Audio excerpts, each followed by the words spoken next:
Hello, and welcome to Wise Noise, the podcast about creative practice. This is episode 9. On to number 9. I'm out for a walk in the woods beside my studio.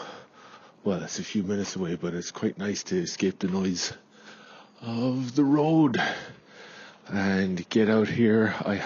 There's a little bench that's situated in the middle of the woods, and I'm going to get to that little point and have a little protein bar in my pocket, and I'm going to sit and munch that happily before I get back to finishing off the edit for this podcast. On this podcast we have Matt Burns. Matt is the Executive Creative Director of Thirst, which is a global drinks brand agency. I just love this episode. I really wanted Matt on because I knew he'd bring the gold in terms of just trying to figure out how you get from a freelance designer to running a multinational agency, So I start off with a podcast talking about it, but I've got previous with Matt. I met him many moons ago when he was fresh off the boat from Australia, and I've watched obviously ever since him flourish. And I remember getting a text off him saying, "I've started an agency way back," and I was like, "Oh, that's really cool." But also a difficult and daunting task. Many pals I've started an agency, and then 2 years later I'm back just doing freelance. But Matt has just gone from strength to strength to strength, and is just absolutely doing world-class design work. And as you'll tell from this podcast, he's just a bloody nice bloke. And I really enjoyed the chat with him. And I do think it's called Wise Noise for a reason. I do hope in between some of the conversational chat and banter there is some pearls of wisdom coming up from the surface, and I think this is one of those that's like chock-a-block. I think some of the things he has to say in this podcast are really not just inspiring but very valuable for all levels of creative practice, agency from Johnny freelancers to agency owners. So hope you enjoy this listen. If you do enjoy the listen, give me all the algorithmic friendly stuff, the subscribe, the thumbs ups, the follows, the reviews, the shares, all of that stuff. Just kind of get the word out there. Really appreciate it. And I think Matt deserves to be presented in as many earlobes as possible. And the other way you can support the podcast is wiselove.shop. I've put up some sweet new Wise Noise swag. You can get yourself a magic mug for £12 or a t-shirt for what are they priced at? £22. Anyway, they're really nice, and they'll help towards supporting the podcast, i.e. giving me some money for all the time I'm spending bringing these world-class guests to your ears. And because you listen to the podcast, why not type in Wise Noise 10 to get 10% off, a 10% discount off, and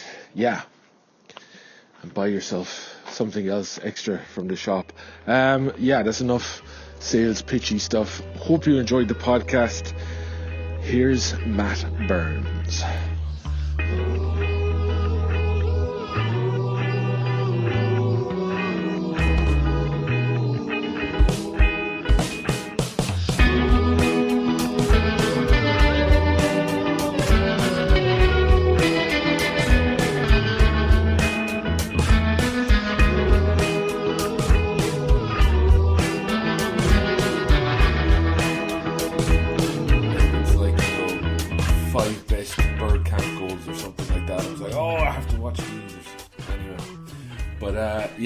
So yeah, thanks for joining me, man. And busy guy, meeting overrunning and everything, and you're just still ducking in. You're working hard this morning. I know.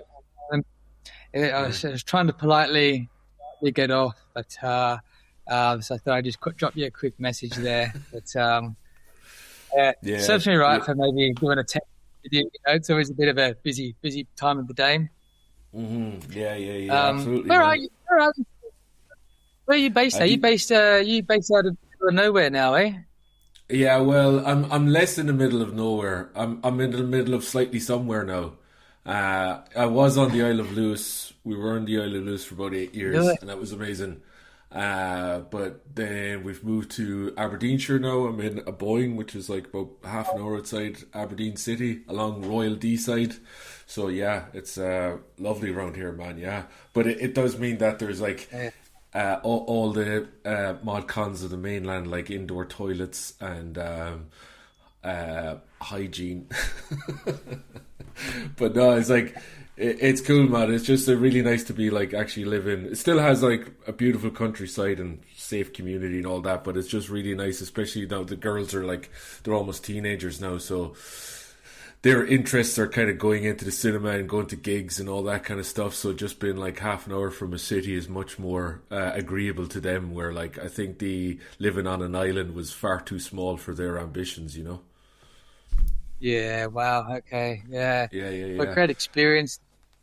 Never been to Lewis, but I'd love to Mm, go. I yeah, think I yeah. said to you, I'm off to Cork in a couple of months with some lads for a lads Yeah, weekend amazing, down in Cork. So that should be nice. amazing. You'll Yeah. need to look where the hot spots are. Yeah, well, I'm a little slightly out of touch. A lot of the classic pubs there, like the Oval, is a great pub. I was there at Christmas, and yeah, it's like there's loads of pubs that haven't changed in like decades. Still wooden pubs, but and you get like amazing Murphy's, Beamish. Actually, Beamish is the proper hardcore stuff when you get there. Oh Um, yeah, yeah, I, it's good I, food. I Yeah, yeah, Beamish is great, and they're actually like the old Beamish brewery. They're like there's a lot of building work going on, but they're turning that into like an amazing. I don't know if it'll be ready or if it's open or whatever by the time you go, but it's meant to be like this multi-million-pound kind of like a little bit like the sort of Guinness Storehouse in Dublin. They're making their Cork version with like Beamish, where you can take a tour around the brewery and all that kind of stuff. So yeah, that should be amazing when it opens up. yeah, yeah, awesome. Yeah, No, but yeah, so it'll be really cool. But yeah, Cork's fab, man. It'll be excellent for like a wee weekend. But yeah, we haven't spoken in a while, man. Actually, and because I was like, because I was thinking back to those Partick days. When you would arrive just straight yeah, off the boat from Australia. You had, with the sort of boomerang in your pocket, and you had one of those hats. Remember, you had one of those hats with all the corks hanging off it, like the I like. still have that. I still have that hat. Yeah, And I'm trying to think of other stereotypical Australian things that you had. You had a kangaroo on your arm, and I thought, like, oh my god, that's highly unnecessary. yeah, yeah. But yeah, the kangaroo died sadly after that. But no, it's I've like still got because the accent. I don't have all those things. Yeah, the kangaroo didn't last in the cold weather. no, Um, no, no, no, it he got it wasn't up for it. like that. Kangaroo got out of here back in Sydney, but I still Yeah, retain the accent. So yeah, yeah, it's been good man. about 14 years since I've been here now. Yeah, amazing, man. Yeah, because it was like, because this is gonna make it sound like about. I think it was like a Gumtree advert. There's certain things you say when you suddenly realize when you say them out loud, you sound about 1,000 years old. That like, because I had loads of work on, and I put a Gumtree advert on of just like, look, is anybody kind of like a freelancer, and I can just give you like lots of like a few days a week type of thing of like just helping out with loads of small jobs. And I think I went to meet you down in like Velvet Elvis. I remember. I don't know if Velvet Elvis is still going in Partick. Um, but yeah, and I remember going in and I was like, normally it's like students, and I just needed somebody who had a decent kind of like grip on like the holy trinity of InDesign, Photoshop, and Illustrator, and I was just like, I kind of went in. I was like, fuck! I was like, he's actually better than me. It was annoying. We were showing me your portfolio, and I remember specifically you had like the work you did for all the young nudes. And you made this typographic, like you spelled out the letters, but it was all like, using sort of pencils. And I was like, shit, that's amazing. And I was kind of apologetically saying like, yeah, you can work, but it's basically like business cards I'm kind of going to give you, But I think you were just kind of like desperate for any kind of work, just straight off the boat like you were. You have to feed your kangaroo, for fuck's sake, Matt. Yeah. Exactly. Yeah, I'm trying to remember the Velvet Elvis. Did we have a pint, Piers? Is that how what the meeting was? Was it a pint? Or? Yeah, no, because you kind of got in touch with the Gumtree advert. I was like, oh, I'll meet you in the Velvet Elvis. Yeah, so I was like, and but yeah, probably had a pint. Any excuse for a pint. But no, that was the start of it. But because actually, like a theme of this podcast, a lot of it is like generalism versus specialism. It's kind of one of the main topics. And I think because I was just kind of like open to every sort of like any job coming, so I was like super busy with lots of small jobs. But I think early on you kind of focused on the sort of drinks industry in terms of your practice, Yeah. So that was it. I kind of moved over, and it was essentially like a bit of a. I would say like an 80% start again. Like I worked with a lot of people back in Sydney, and I'd already fallen in love with craft beer in particular before I moved over. But it was essentially like let's start again type of thing. So, but a part of that decision is like I knew that I wanted beer to be my focus, but when you're starting again, you can't just turn on a switch, as you know, Piers. You can't just flick on a switch and being like, I'm going to do beer, and I'm really busy all of a sudden. So you have to make ends meet, and you do what you need to do, and you kind of make a living of being an independent designer. But I still had that as my focus, So it was a few years of chipping away at that when I moved over. I tell this story a lot where in that first year of being in Scotland, Scotland was my initial focus, and I made a spreadsheet, first and only spreadsheet of my career, and in the spreadsheet, 4 breweries in Scotland at the time, and if that's correct, it was 44 breweries, and I just emailed all of them, and I just sent them my work and said that what I love, and I just would like to do some work. And I think I got, out of 44 emails, I think I got like 3 responses. 2 of them said "fuck off," and one of them said, "Yeah, right, got some work for you." And that brewery that said "got some work for you" was Fine Ales up in Argyle, and the marketing manager there, his name's Chris. Me and him became really good mates over 3 years of working together. He loved craft beer just as much as me. We shared a similar philosophy of what we thought the industry could be, and we tried to come up with lots of ideas to go into business together. But essentially, we landed on thirst. So my first sort of brewery client in Scotland, he ended up being my business partner 3 years later, and then we started Thirst. So Chris, he was like managing director, and he leads the business side of things, and I lead everything creatively. So.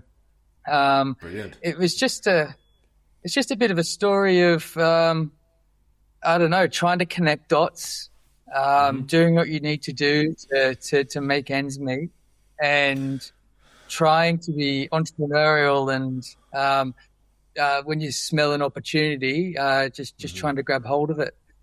So started off as craft beer. That evolved into, spirits, into wine. It evolved then into like working with bigger beer brands.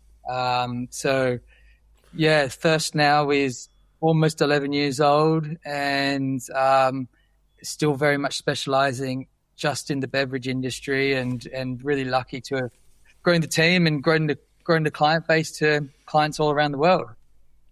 Yeah, amazing, man. It's such an amazing journey from that, the power of the spreadsheet. And I know it is a lot of like sticking your neck out, the turtle method, in terms of like, right, this is what I want to do. And it's like, obviously, and I think the percentages are kind of like the same when you're doing a lot of cold emailing like that. You will get like 95% will ignore you, and some that get back will just say no thank you. But then you just need that one. You just need one out of all those emails to come good.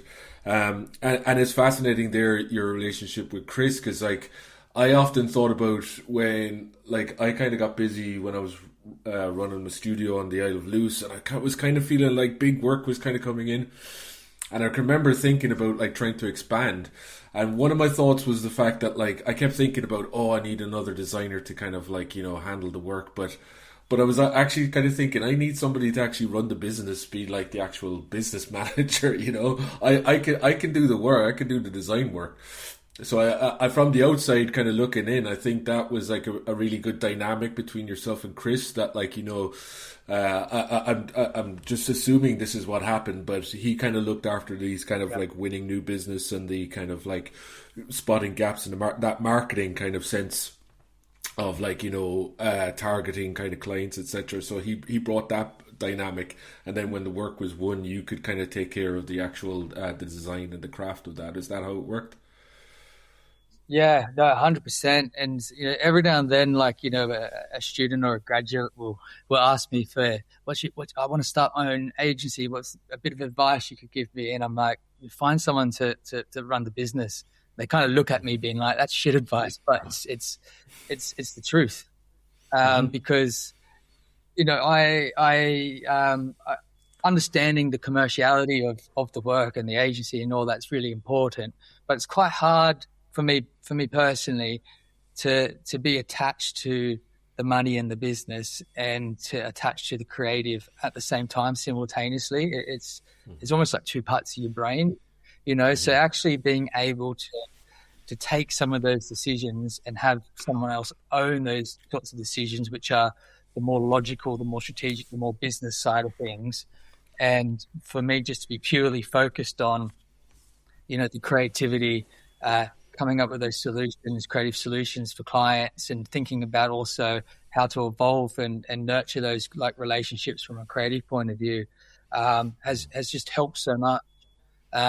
So that dynamic between Chris and I, and the relationship between Chris and I is something that I feel is a big part of why Thirst has been successful. Sure, the work and the relationships and all that is one thing, but the fact that we have just two minds that work quite differently, but share a love for one mutual thing is I think why we've had a lot of success over the years. Yeah, amazing, man. And when you're starting to grow the business, then I'm also interested in terms of like when you do bring on a team on with other designers on board, because you probably started out, you were the sole kind of like doing all the sort of design work.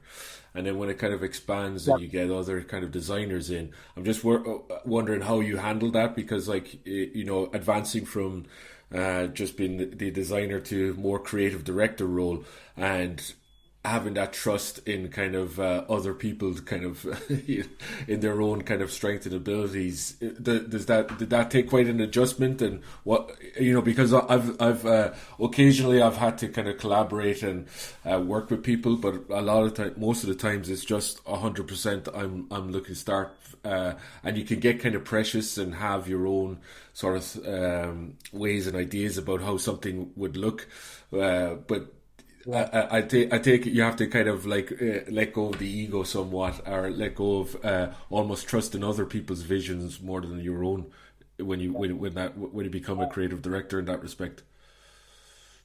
Yeah, 100%. Like I back in Sydney, I did work for a like a small studio for about a year and a half or something like that. But that was when I just first graduated, and then like I had never worked like in a big studio environment, and I didn't progress through the ranks in a studio. So like I've never really been able to experience what like that kind of like what the different levels of roles look like, what those different responsibilities look like, what it kind of means to be a creative director, and be able to kind of inspire people and lead people and direct creative and get the best out of people. No one has ever really showed me how to do that. And exactly the same for Chris. Like Chris was the marketing manager of a brewery. No one showed him how to run a business, how to do all the other like similar things in terms of like leading people and making decisions and things like that. Like, Chris and I have been for the last 11 years like learning on the job, and and experimenting and making plenty of mistakes, but learning from them and progressing that way.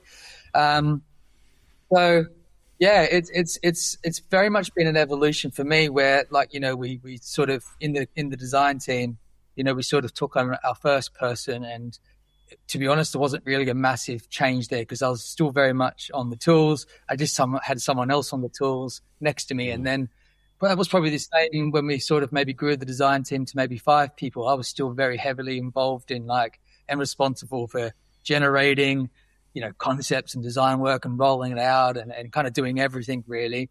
But then it sort of gets to a point where it's like, well, there's probably enough people now to be kind of, thinking and doing the work, and the client base grew, and it sort of then the demands on me kind of shifted where I was sort of more kind of trying to kind of keep people right and just dabble with design a little bit, but I could feel myself starting to manage people more. And then, the design team probably when it was at its biggest was probably, about 16, 17 strong, whereas like, I'd never been in that situation before, and you kind of sitting there looking back being like, God, am I doing this right? Am I doing it the way people need me to do it?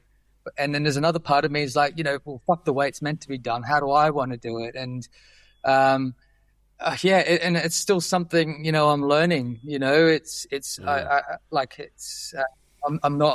don't get on the tools as nowhere near as much as I used to anymore. I try to here and there, but it's very much like the role that I play at first now is something that I've had to like kind of just hone and craft and I don't know, shape myself rather than kind of modeling it something that I've seen done by somebody else. So winging it in a sense. Yeah, well, you're doing an amazing job at winging it seems, because like, in terms of when you read about the culture of the agency, I think you fostered a really good culture there, it seems, from the outside, and absolutely, it's kind of like amazing that these things, it's completely different ball games and completely different skill sets that you need from just like being at the tools, as you call it. It's like you're kind of going into more management and like team leadership and development, and even on a HR basis, making sure people are really happy when they show up to work, and all that kind of stuff, what I'll probably do then, Matt, is I'm going to share like the screen, and we'll talk about one of your big clients, which is Bruichladdich. There we are. Bruichladdich, share screen. Okay, cool. So can we see Bruichladdich on screen there now? Yeah. Yeah, absolutely. Yeah. Okay, so I was just going to talk, because there's actually 3 different projects here which are on list on the website, which kind of goes to the extent of how much of a big client they are for you. So like the first one was like talking about when you first brought them on and developing the brand from where it was. originally. Yeah, absolutely. Yeah, and there's a couple of brands that we've worked with that have these little sentimental stories behind them, and Bruichladdich is one of them. Where but the first time I ever came to Scotland on a holiday before I moved here, I took a bottle of Bruichladdich back with me for my mates. When my first son was born, it was the bottle of whiskey my parents bought me to celebrate, first child. And my first American client, when I went to visit him, I took him a bottle of classic laddie. So it was this brand that was ever present throughout my life and my journey here in Scotland. And then the day that the pitch came in to do the kind of the repositioning and redesign of Bruichladdich, it was a little bit of one of those, oh my God, that's the brand that's been, following me around, been there at all these big moments in my life. Yeah. So it was a little bit of a moment. But the brief itself was really interesting because the Bruichladdich has always been a pretty nice looking brand. This is very much from a design point of view, it was an evolution. It wasn't a reinvention, and it was always a brand that I thought looked pretty good. But when they said they wanted to redesign their packaging, I was a bit like, "Phew, I already thought it looked pretty sweet. That's going to be an interesting challenge." But it was once you got into it, you could see the opportunities. You could see okay, I can see how we can make an impact here. So we actually started with the brand strategy, and Bruichladdich is the first B Corp distillery in Europe. The environment, sustainability, and their impact on the world is something that's hugely important to them. It's where they actually how they grow their ingredients, their relationships they have with farmers, the community that they've built on Islay. It's very much about how can they be creating a better whiskey making environment, a lesser impact on the world and the world around it, still make beautiful whiskeys at the end of the day. So we went through this brand positioning kind of period where it was essentially a study of the full whiskey making, the ecosystem around making whiskey, and this idea of progress, and how can we actually create a better whiskey world tomorrow. So this was very much this idea of marginal gains, and it wasn't about sort of trying to make this enormous change and this huge shift, because it's quite an overwhelming thing to say that we're going to completely change the whiskey world tomorrow.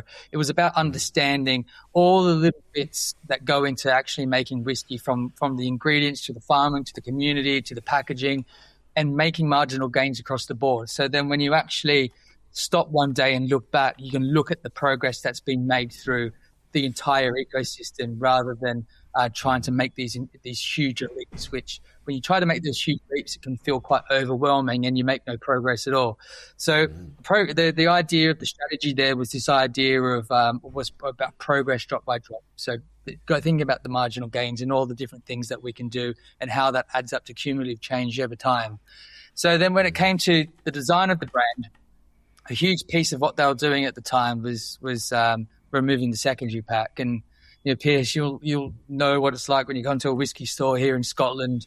Scotch whiskey famously comes in boxes. It's like the done thing, and you have a huge canvas there, creates that standout on shelf, and there's a huge canvas there for all that storytelling. Plus, it also adds to the specialness of it could be something that's gifted or. It adds to the kind of, I guess it just adds to the specialness of that whiskey purchase. But what Bruichladdich wanted to do, classic laddie, was at this point in time was they were going to remove the secondary pack. So that was huge, because it also spoke to those. Yeah, sorry. It also speaks to that sort of incremental step within the industry. Just doing something that seems quite small decision, but it could actually have a huge impact on how people perceive the industry. Yeah, exactly. So you had a sustainability thing there in play, and we also wanted to make sustainability inroads on their core packaging. which I'll talk about in a sec. But the other thing that we realized was that bottle was going to have to work really, really hard on shelf, because it wasn't going to have a box to amplify its presence on the shelf. So from a sustainability point of view, we just wanted to start from where they were at that point in time. We wanted to look at their current bottle. It was an off-the-shelf bottle. It was the most used bottle in the spirits industry. It was the bottle called the Oslo bottle. It was pretty heavy, had a big punt on it. It wasn't very distinctive in its shape or silhouette. The glass, it was really thick. So what we wanted to do was, we wanted to understand everything. We wanted to know how many bottles were coming in on a pallet, how many bottles were leaving on a pallet, because if we could make optimizations from a palletization perspective, that would mean, less trucks, less shipping around the world. We wanted to know the weight, the glass thickness, what the stopper was made of, what the capsule was made of, what the aqua coating ink was made of. And we wanted to just study all of that to see what gains that we could make. So the footprint of the bottle was smaller, the glass thickness was smaller, the punt was shorter, the ink coating over the top was using organic inks. And then we'll just put all of that together, and in removing that secondary pack, we were able to make a 65% reduction in CO2. So it wasn't about making the most sustainable bottle the world has ever seen, but it was making inroads from where the brand was yesterday. So 65% reduction in CO2 was pretty good. But then you also had the brand lens to come in as well. You needed to have that impact, and it also needed to feel special. So the bottle has this nice big canvas on it to get that brand impact. It was also a brand that had all that beautiful typography, the grid, that very much that Swiss design. So the big canvas on that bottle allowed us to get all that beautiful brand impact on there. And then we worked in the kind of the premium, the luxury details, like the embossings, the little engravings in there, the print finishes that made it feel like a special sort of luxury product at the end of the day. So that was the story behind the redesign of the Classic Laddie. We took that then into campaign, which is what we did on the Not Your Classic whiskey, which was, it was very much a case of like, everything that we do at Bruichladdich is different, but you can't just sort of put on a poster, we're different, you should buy us. Plus the whiskey industry is pretty serious as well. And I had this little insight of, when was the last time you smiled in the whiskey aisle? How can we sort of just bring in that sort of wry smile when you're in that whiskey purchasing moment? So, sure. It was a playoff in Classic Laddie. There's nothing classic about us, not in the way we look, not in the way we make whiskey. So we wanted to sort of portray these, not your classic whiskey drinkers, just to bring that warmth and that irreverent smile into that whiskey moment. But it was a bit of a gift, a pretty nice lens to be able to apply, above the line and straight through the line into the on-trade, into the off-trade. So even when we were thinking about in-store activation, it was like not your classic POS, not your classic serves, not your classic activation, not your classic became lens. And then we took that into, I'm not sure if you got the luxury one there as well, Pierce, but we took that into luxury as well. So I guess like when you go into luxury whiskey, everything gets heavier, everything gets more gold, more weight, more material. We wanted to try and like redefine the rules of luxury whiskey. And again, bringing in that idea of real progress into luxury whiskey. So we created a second whiskey bottle here. It's actually the exact same weight as the core bottle. We worked in some beautiful design details into that to add to the experience. Like it's got this little angled bore, essentially the bit where the whiskey comes out of the bottle. We put a little chevron on that, just so the pour of that whiskey was extra smooth. Again, we retained that really big canvas. We actually pair the age statement on the design of the label with a bit more of a philosophy around age. I think one of the things that happens in whiskey is like everything is focused on that number, whereas we want it to be more than a number. We have this philosophy that we pair with the age statement. And then when it came to the secondary pack, we were the first spirit brand in the world to use the 100% paper pulp mold that wraps around the bottle, almost like Batman's suit. So that mold that you see there around the bottle, it's made from 100% paper pulp. There's no glues, there's no magnets. It's like a dyed recycled paper pulp. So all that detail is worked into the mold. that adds that, that extra layer of decoration. So it was a world's first, which is pretty cool. Definitely sort of grabbed the headlines and grabbed a lot of people's attention. And it was a way of doing luxury, and adding that extra level of, desire, but without a huge impact on the environment. So yeah, it's a amazing, story. It was a project that started, I think, in 2000, and I'm going to say 21, like right in the middle of COVID. A lot of Zoom calls, a lot of remote working, but a special project for us at first, special project for me because of I guess those personal ties I had with the brand. Definitely had a little bit of stage fright at first. Yeah, absolutely. But, great relationship over the years. No, it sounds amazing, man, and it's fascinating to hear how, I think as a designer you sometimes get obsessed about like sort of color and type, and all these things are important in brand, but it was amazing to hear how you really looked at the sort of sustainability of the bottles and at those incremental gains as part of the branding, and how that's carried across into the luxury packaging. That was fascinating to hear about. An amazing way of like tackling the brand strategy is it's making those incremental gains. I just was fascinated by, like, I love the photography on this project, on the campaigns one. So I kind of writing the photography brief and developing that. Did you work with an external photographer or studio with that, or was that done in house? Or yeah, we work with a photographer called Justin Bettman. He's based in LA. So the shoot was actually done out in LA, and I guess we just wanted to like deliver and entertain consumers something they haven't seen before in whiskey. So I guess when you think of like the classic whiskey drinker, you think of the really fancy suit. You think in the mahogany bar. You think in the cufflinks. You think in like perfectly groomed. All those sorts of stuff. Maybe a perfectly manicured beard, unlike mine today. You're thinking about everything just being like just perfect and so. Quite idyllic. Whereas, it was a very simple insight here of we're not classic in any sense.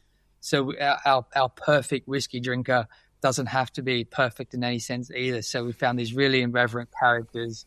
We're drinking a serve out of a pineapple. We have the older lady there with the disco ball and the beautiful beautiful like coloring throughout these scenes as well. So Justin Bettman's an amazing, super talented photographer. Does a lot of beautiful portraiture. Really is able to capture, I think, like the spirit of these individuals and and I guess they're kind of like this a little bit of this like. Yeah, their spirit and the humor that comes through their characters, and it just delivered on whiskey photography the world hadn't seen before. So it was super fun, captured a lot of people's imagination, which was great. Yeah, no, it's perfectly pitched, man. Because as you were saying, there is like. How often have you smiled in the whiskey aisle? And I think there is a fine line to tread because, humor can kind of go a bit too far where you can, suddenly feel as though, like, the whiskey itself is a bit of a joke. But I think this kind of creates that little smile, but it still keeps it really cool. And it's still, all those little touches of having the Bruichladdich kind of teal kind of punctuate kind of the colour toning of the actual photographs is really lovely. It's really classy as well as being humorous, so I think it's really beautifully pitched, the photography. Nice, amazing. Thanks, mate. Yes. So I think we've been chatting a bit too heavily about design and all that. So I have the bingo wheel of wisdom round, Matt. This is a bit of a palate cleanser. So this is like, I'll hold it up for the camera. So this is the bingo wheel. And I have 90 questions here. Well, I'll probably mute the audio while I roll the balls. But I have a first couple of balls rolled out. And the idea here is that we just ask random questions. Some of them are design related, some of them are not. But yeah. Right, okay. So yeah, let me see. First out is 89. Where's my questions? 89 is what's your go-to karaoke song? Oh my God. Maybe do Enter Sandman by Metallica. It's an easy one to sort of belt out. That's the crowd going. Yeah, you have a fairly hoarse voice at the end of it, you know. Yeah, good man. A lot of those metal ones are pretty easy on the. You know, you don't really need to have good melody or pitch. You just need to kind of bark it out almost. Exactly. Yeah, 28. Music or podcasts while working? It's music. Yeah, I can't have someone else's voice in my head next to my own. So definitely music. But I do run a lot, and I would say I'm 50-50 when it comes to running. Sometimes a podcast, sometimes music. Yeah, it depends. I suppose it's also slightly geared towards more solo designers because that's quite an important choice during the day. Yeah, like if there's, I can't listen to a podcast, especially if I've kind of got to if there's any emailing work or I have to kind of write up something, then you can't listen. It's impossible to listen to that. But if I've kind of got a really nice kind of logo project or something that I can dig into, then I'll even go an audiobook where I can just kind of get lost in it. If it's just pure kind of creative design. 58. The question here is local or remote, but I don't even know what that means. Local okay, I'll go for the next. Forget about it. It's a dud question. I probably I probably left it in there by mistake. How do you handle creative block? That's a more interesting question. Creative block. Yeah, cool. So I reset. I go back to what I know. So what in this particular what challenges so what facts do I have? What am I actually trying to say? And just try and reset and just go back through the process a little bit, what's really important, to us here at Thirst and to me is everything's rooted in some sort of truth. Mm-hmm. So just a little bit of reset, going back to what am I trying to actually say here? Sometimes I like just grabbing some people and just having a chat, even if they don't say anything. I just kind of speak at them for a bit and I find the solution myself. But just going back through just asking the right questions in the head, and I guess just going back and not trying to overcomplicate things. I think the best solutions kind of, they're the most obvious sometimes, So yeah, just trusting the process and knowing that it will get there eventually. Yeah, it's good. Yeah, as you're saying there, it's always great to have, you have your core principles as an agency, and you also, when, as you said there, in terms of building the strategy for Bruichladdich, it's always that's really your guiding light when it comes to creativity, because creativity can go in all sorts of directions. So it's good to have that kind of reset, as you said, come back to what you set out to do in the first place. And the best everyone always says, the best ideas come to them in the shower, right? Whereas, I guess, how else can you just create that kind of that easy flow state in your mind? I have a lot of ideas when I'm about running, or everyone says it happens to them just before bed because certain parts of their brains are shutting off and stuff like that. So, I think sitting behind your computer or just trying to solve it in Illustrator or pixels around, that just doesn't work. No, absolutely not. But I'm also a good believer in the was the Picasso quote that inspiration finds you working, you know. So I do find that, like, you know, behind me there's this sort of drawing desk, and I kind of like I kind of measure a good week by the amount of time I'm kind of over at that side of the room rather than this side of the room, because, like, you know, when I'm over there, that's where I'm coming up with the ideas and the really kind of strong stuff. So once I'm there with the sketchbook, I find as though, like, one kind of idea will lead to another type of thing. So so there's also that part of the process.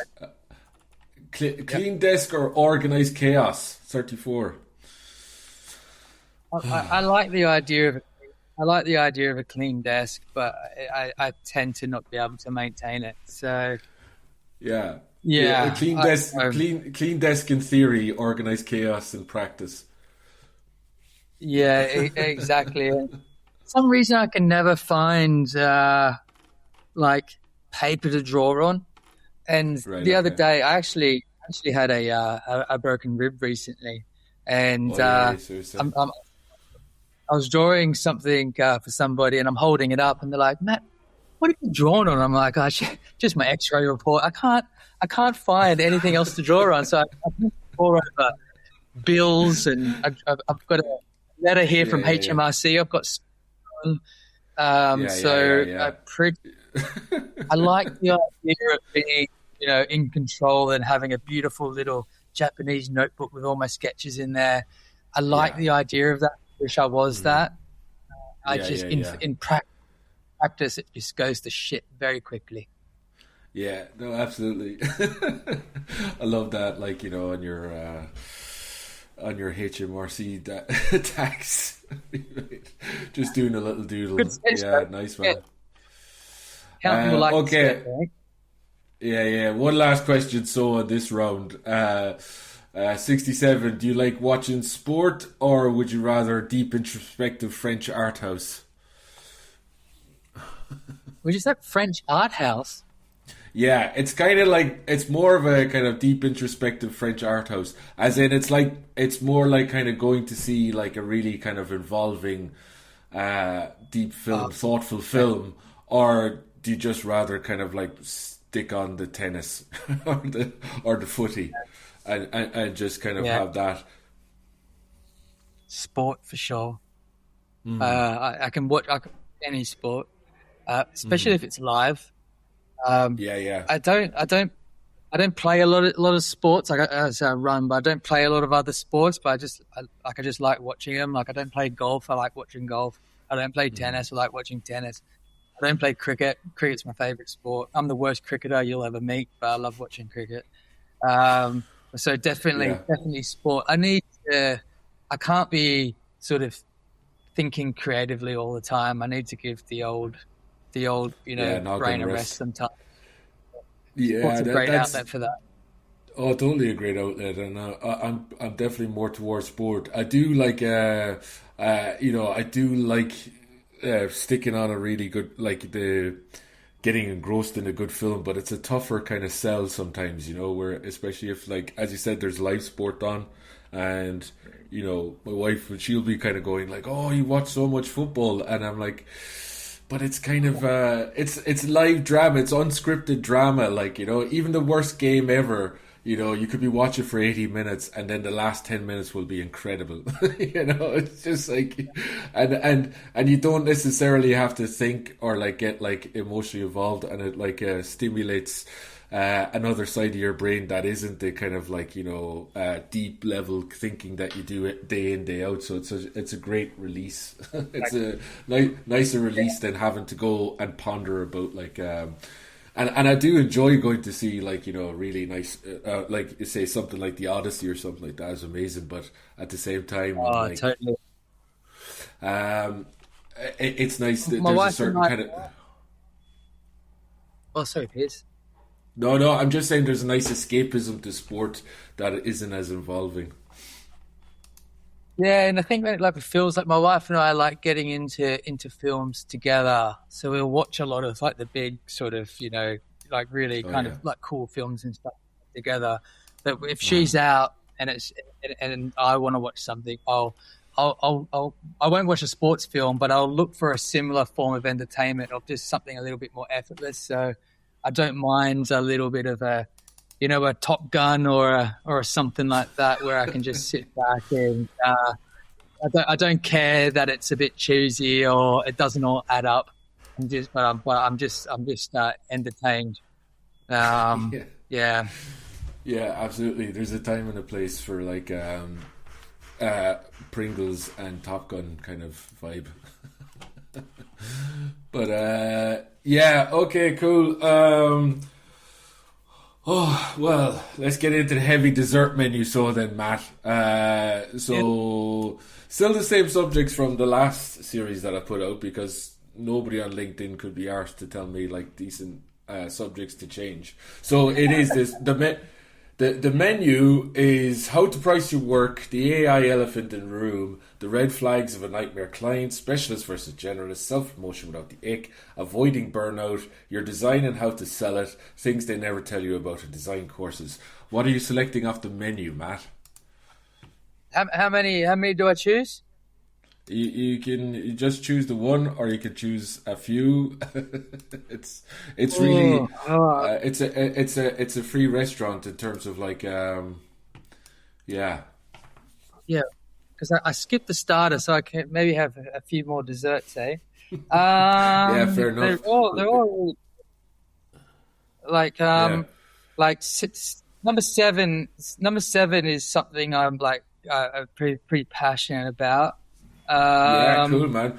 Well, it's something that nobody spoke about on the podcast before, so the specialist and generalist one, maybe I'll do 4 and 7, right? So 4 is pretty quick. Finding a specialism is good, but you still need to find enough breadth within that specialism, so you don't like run out of clients very, very quickly. So, for instance, like we're a drink specialist. Our bread and butter has been design and packaging, but then we've sort of added more breadth to the way we work with clients within the drinks industry. So obviously, like brand strategy and design has been our bread and butter, but now the 2 other bigs that we bolt on to that is innovation, which is essentially like how do the brands that we work with remain relevant in the future. It doesn't have to be new products. It can be new ways of showing up, collaborations, different ways of connecting with consumers. But essentially, it's like long-term relevance. And so it's essentially another way, our knowledge of the industry to add sort of that creative value. And the other bit that we do is omni-channel, so which is essentially like real brand world experiences. Like it could be in the on-trade, the off-trade. How do we show up in store? How do we like get advocacy with bartenders and people in the trade? So essentially, it's like we've got that niche of being within drinks, but there's breadth, and it used to be beer, and we expanded from beer into anything that's liquid. So it's finding a specialism, but still being able to maintain a bit of breadth in there. Like if we were just designed for beer, that's super narrow, and that's tough, right? So it's about being able to still maintain a specialist set of knowledge, but being able to apply it in a little bit more of a broad way, and that's the sweet spot that we've been able to find. So that's number 4. That's really cool. I do like that. It's a really good point about specialism, that narrow it down, but don't not too narrow. And then the selling bit, the selling thing is something I don't feel like is talked about like that much, right? So, and I think you had an error on number 8, like what's something that they don't teach you in design school, whatever. Like selling and presenting is huge, because I've seen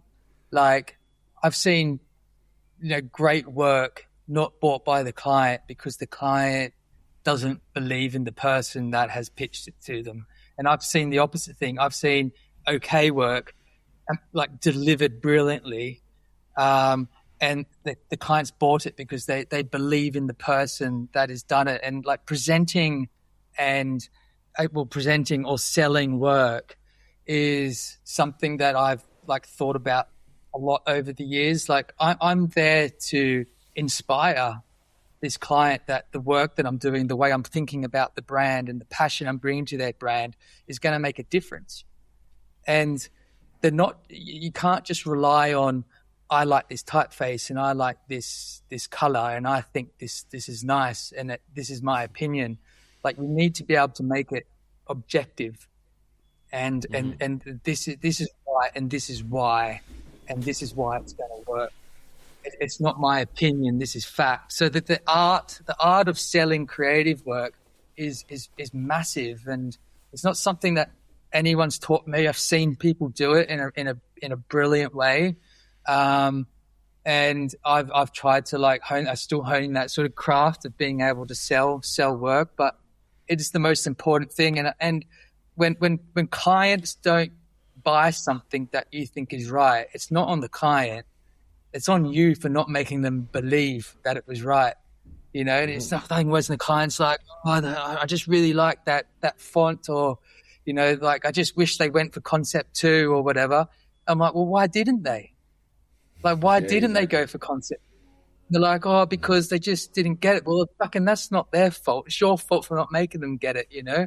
So the selling piece is important. And I'm constantly like saying to the guys, like, it's a great test of like a good piece of work as well if you can sell it. If you can say to somebody, you know, present it to me, and you can feel them working really hard trying to justify and sell it to you, you're like, no, it's not right, because you're trying to fill the gaps with fancy words and fancy ways of describing it. But if you can present something and sell something in the most easy human way, then it's right. So I go through that process really early in design, in our sort of creative process. I go through it quite early. I try to imagine myself selling it. Like I'm trying to find those words and how am I going to shape this story? How am I going to present it back? How am I going to make the client believe?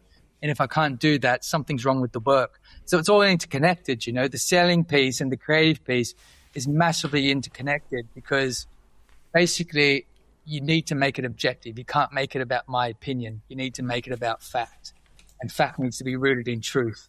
And that's how you get it to win. So I think 7 and 8 are kind of connected there, you know, how do you sell work and something that's not really taught in design schools. It's massively important. Yeah. It's not just about beautiful work. It needs to be right. So it's something I'm really passionate. It's something that,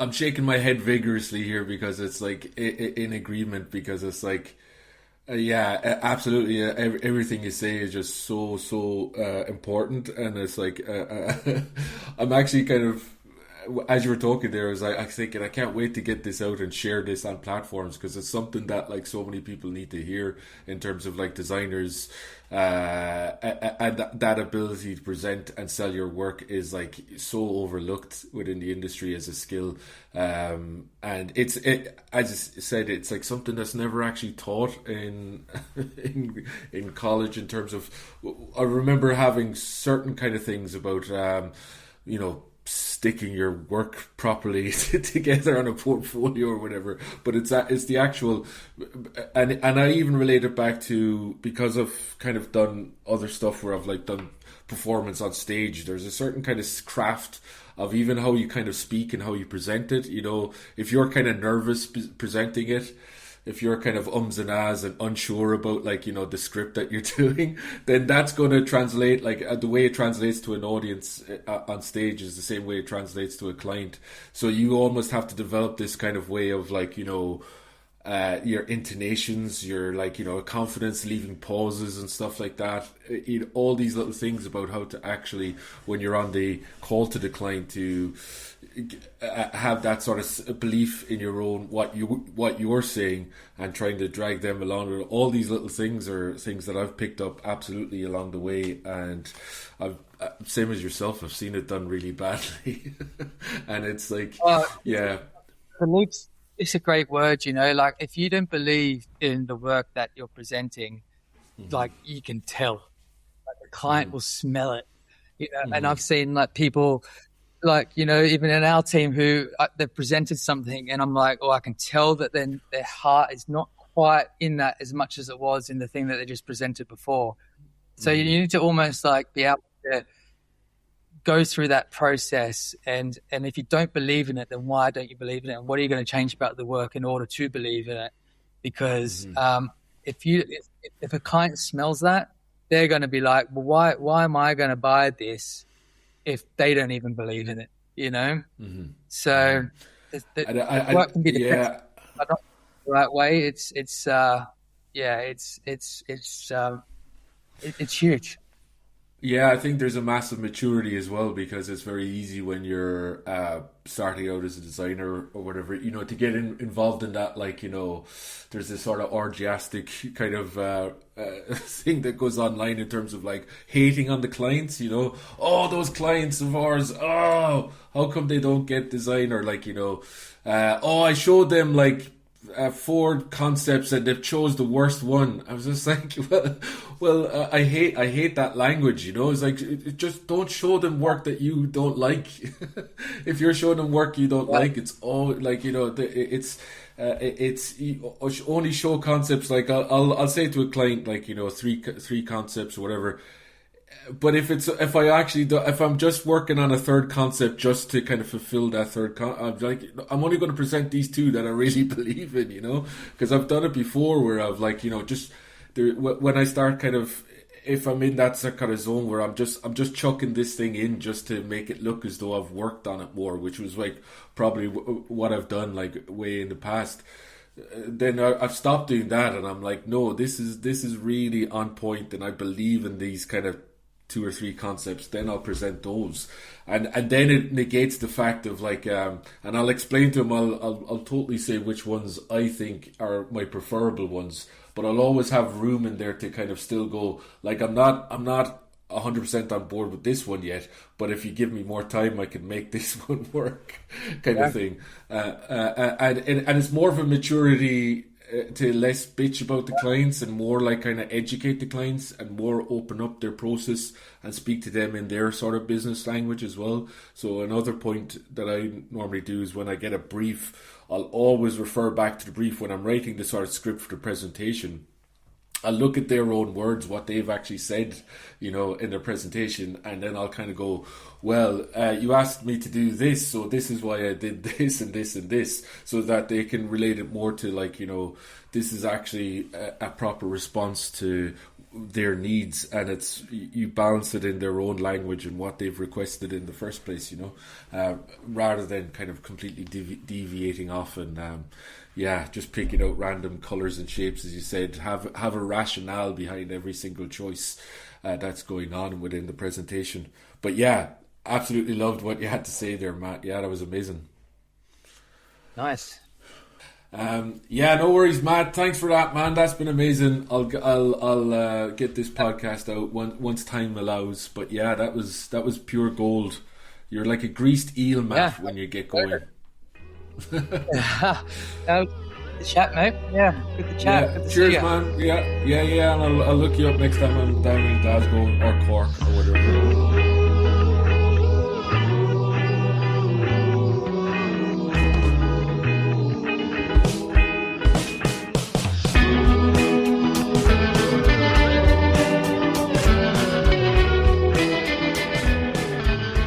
So I found my little bench and I've had my protein bar, so I can't sit still for long because I'm all powered up. Oh, wait a minute, I've got to sneeze. Wait a minute. Okay, I paused the audio for my sneeze, but I think it's I need to get back because I'm getting hay feverish. How great was Matt? Pretty incredible insight into running an agency, and I just loved it, from like talking about his work on Bruichladdich, like phenomenal, how they got into repositioning that distillery brand and how they've taken it on in various campaigns, and also loved what he had to say about presentation, presenting ideas, I was vigorously nodding through that, listening back to the podcast. I wish I'd asked some more questions. I have a slight regret about butting in. It's like sometimes when I'm doing this podcast, I've said it to folk, it's like I do want to make it conversational and less Frost Nixon. But then there's points, it's like sometimes in my head I should just instead of coming in with my own anecdote, I should just get questions and get some more juice out of the situation and probe a bit more into when they're on fire, to keep the fire ablaze. But anyway, that's my note, my own feedback for later.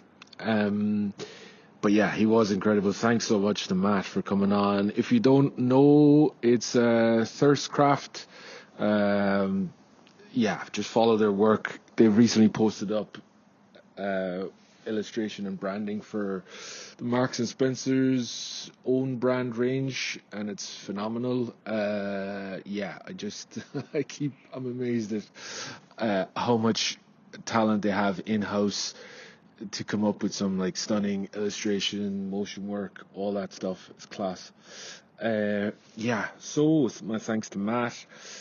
And my thanks to all of you guys for subscribing. We're also on the YouTube. I should tell you that as well. So if you just listen to the audio of Matt talking about the Bruichladdich work, there's also the video. I cut out those little bits talking about the work, and I have a video of the actual work as we talk about it. So if you want to see that, that's at wiselove.studio, the YouTube channel. Get subscribing there. There's a few other clips, and anything I do post out from the podcast will be on there. The mailing list. So the mailing list is at the bottom of my website. I have started to get some emails out, and I want to get a regular, every couple of weeks, I'll email out stuff about the podcast, what's going on in the studio, and maybe discounts for the shop as well, so to encourage me to get more stuff, more actual original designs up in the shop if I'm not too distracted by client work. But thanks very much for tuning in to Wise Noise. We'll be back with Wise Noise 10. I've got a graduation special. I've interviewed 2 Gray's Common Design graduates, Charlotte and Tegan, and I've got to get the edit together. It's a bit tricky with 2 people, but I'm getting the edit together, and I'm kind of excited to share that one. So it's excellent to get a perspective of some graduates from this year of our Lord 2026. So stay tuned for that one. Sign up to the mailing list, and you'll be the first to hear about it. Cheery bye.